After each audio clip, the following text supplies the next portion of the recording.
Okay, so for all you guys who aren't looking at the PowerPoint, I will just give you the audio, but yeah, the video's on the PowerPoint. It should work.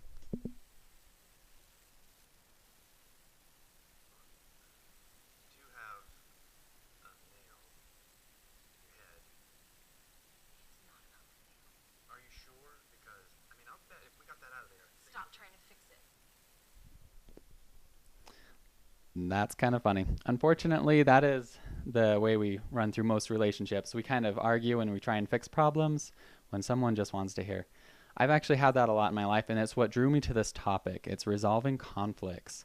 And in my research that I've done, I've actually been able to come across a couple of really great authors. One is Dale Carnegie, the author of How to Win Friends and Influence People, and the other one is Roger D. Fisher. He's the co author of the book Getting to Yes. It's also about resolving conflicts.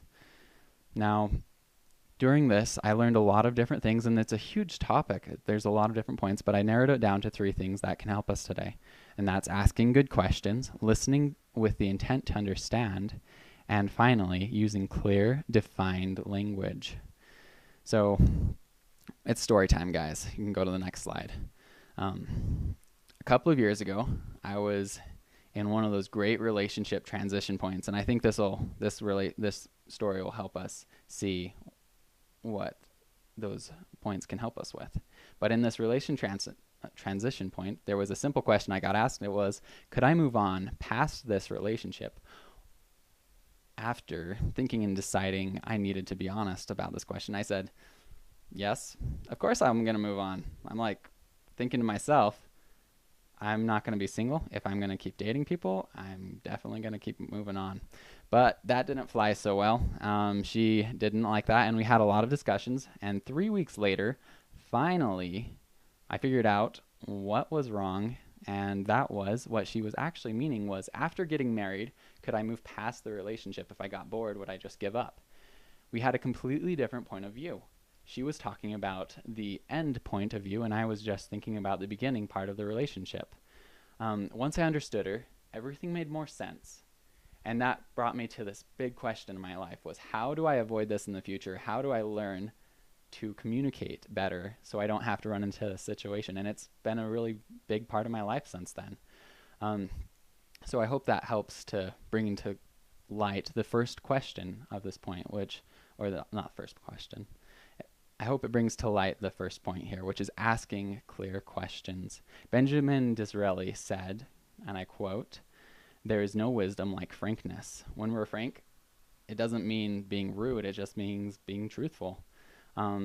Fisher said and advises us a good way to clarify a point or a question is asking something like, from their point of view, the situation looks like this, yes or no? Or asking another thing, you have a strong case. Let me see if I can explain it. Here's the way I see it. Is this correct?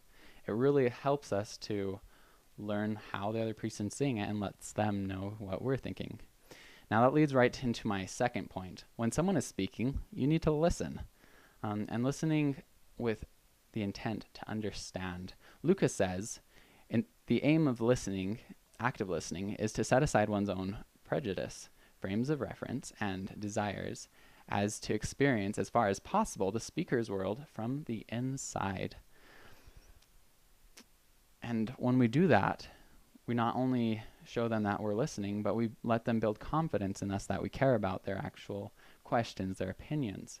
And this brings me into the third and final point, is once we have heard them and we understand where they're coming from, we need to use clear language ourselves so that they understand what we're saying. Otherwise, it was not worth it and nothing happened. So when we're using clear language, we need to, Fisher advises us that we should use things that apply to us and not to others. So some of the examples are, I feel let down, instead of the words, you lied, you didn't keep your word. We could also do, we feel discriminated against, instead of the words, you're a racist, which is pretty big fighting words. We could also say, I don't understand, instead of, you make no sense.